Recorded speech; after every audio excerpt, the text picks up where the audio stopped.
ओम सुविव्रतम सुनीरजम इंद्र त्वादातम इद्दशः गवाम अपव्रजम वृधि कृणुस्वराधो अद्रिवः।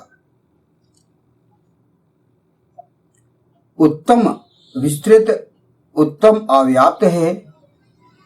हे इंद्रियों को वश में करने वाले, तुम्हें ही प्रदत्त यश। गोव्रज का द्वार खोलो, आराधन करो, धन संपन्न करो, हे मेघवान। ये जो मंत्र लिया गया ऋग्वेद के प्रथम मंडल के 10वें सूक्त का ये सप्तम मंत्र है। तो 10वां सूक्त चल रहा है, तो इस सूक्त में कुल 12 मंत्र हैं और इस सूक्त के जो देवता हैं या मुख्य विषय वो है इंद्र, अर्थात इंद्रियों को वश में करने वाला। और ये जो 7वां मंत्र जो लिया गया इसका छंद है अनुष्टुप। यहां पर बताया गया है, पहला जो फुटनोट है इस मंत्र का, उत्तम विस्तृत उत्तम अव्याप्त है। हे इंद्रियों को वश में करने वाले, तुम्हें ही प्रदत्त यश। सुविव्रतम सुनीरजम इंद्र त्वा ही दातम। यश यहां पर ये मंत्रांश पढ़ा गया। तो इस मंत्रांश की यहां पर व्याख्या की गई है। इंद्रियों को वश में करने वाले इंद्र को ईशान परम परमात्मा के द्वारा प्रदत्त यश विस्तृत और उत्तम अव्याप्त है।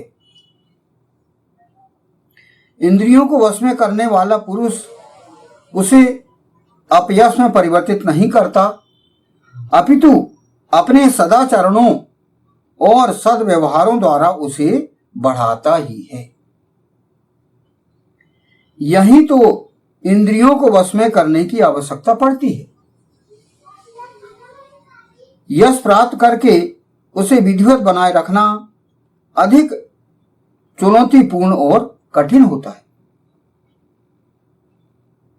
व्यक्ति प्रसिद्धि प्राप्त कर लेता है, यश प्राप्त कर लेता है, तब वो इंद्रियों को वश में नहीं कर पाता। तो यही उसकी परीक्षा है। परीक्षा का समय उसका यही है कि प्रोग्रेस करने के बाद वह अपने आप को संभाले। यही तो इंद्रियों को वश में करने की आवश्यकता पड़ती है। यश प्राप्त करके उसे विधिवत बनाए रखना चुनौतीपूर्ण और कठिन होता है, किंतु निरंतर ईशान के दिन प्रतिदिन ईडन उपासना से यह कार्य संभव होता है। हम कभी ईशान परम परमात्मा की उपासना से दूर ना हो, हमेशा ईशान परम परमात्मा की उपासना करते रहें।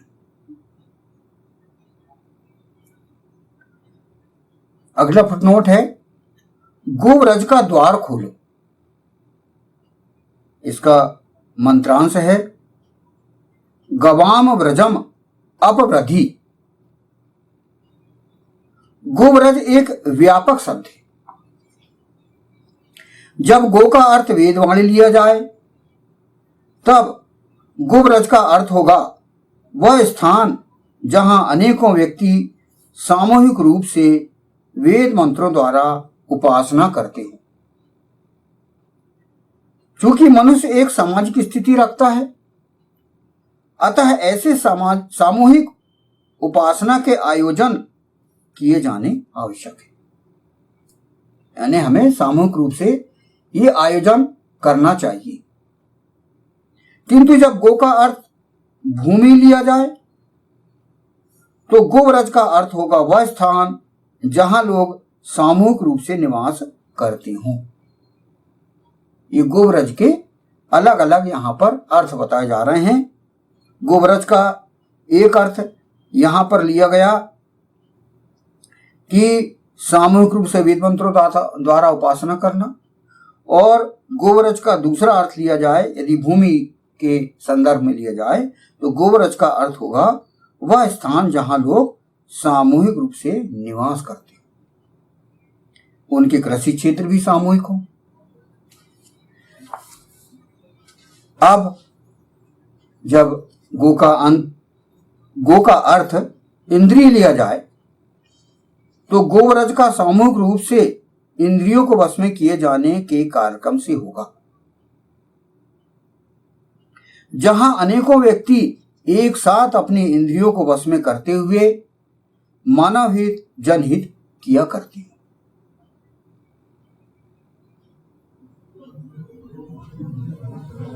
ये तीसरा अर्थ हो गया। अब चौथा अर्थ, इसी प्रकार जब गो का अर्थ किरण लिया जाए,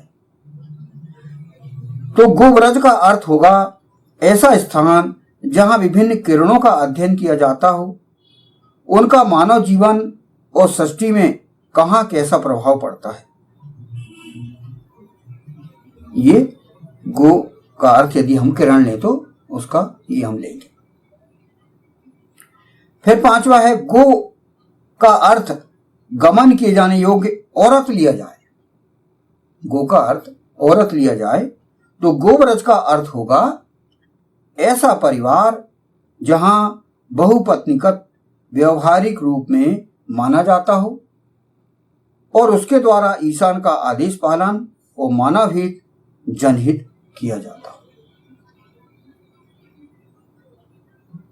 तो वेद में गो के अलग अलग अर्थ यहां पर लिए गए हैं और गोव्रज का अर्थ यहां पर हम जोड़ के ये 4-5 प्रकार का हम अर्थ ले सकते हैं। अगला फुटनोट है इसी मंत्र का, आराधन करो धन संपन्न करो हे मेघवान, कर्णोस्व राधा अद्रिवः। इसकी व्याख्या यहां पर की गई है, इंद्रियों को वश में करने वाला आराधना और धनों की वर्षा करने वाले मेघ की तरह उनकी वर्षा करने वाला हो। ईशान परमात्मा की उपासना के लिए लोगों को हर तरह से प्रेरित करना आवश्यक है, क्योंकि ईशान से जुड़े बिना कोई मनुष्य अच्छी तरह अपने आप को नहीं समझ सकता और जब तक व्यक्ति ईशान का आज्ञाकारी नहीं होता वह सृष्टि के सुखों का भोग करने योग्य नहीं बन सकता। उसके धन संपन्न बनने में वह स्वयं बाधक होगा। अतः इंद्रियों को वश में करने वाले को मेघ के समान संपूर्ण वातावरण में आच्छादित होकर ईशान की उपासना और धनों की वर्षा करने वाला बनना होगा, तभी जनहित और विश्वहित किया जा सकता है। तो वेद का उद्देश्य है जनहित होना, विश्वहित होना।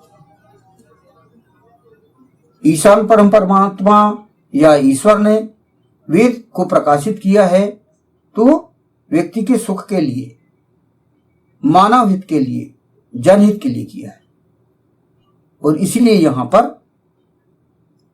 हर तरह से बताया गया कि व्यक्ति का जनहित होना चाहिए। तो इस मंत्र को हम समाप्त करते हैं और इसे पुनः पढ़ के और इसका समापन करते हैं। ये जो मंत्र है ऋग्वेद के 10वें माने प्रथम मंडल के 10वें सूक्त का यह 7वां मंत्र है।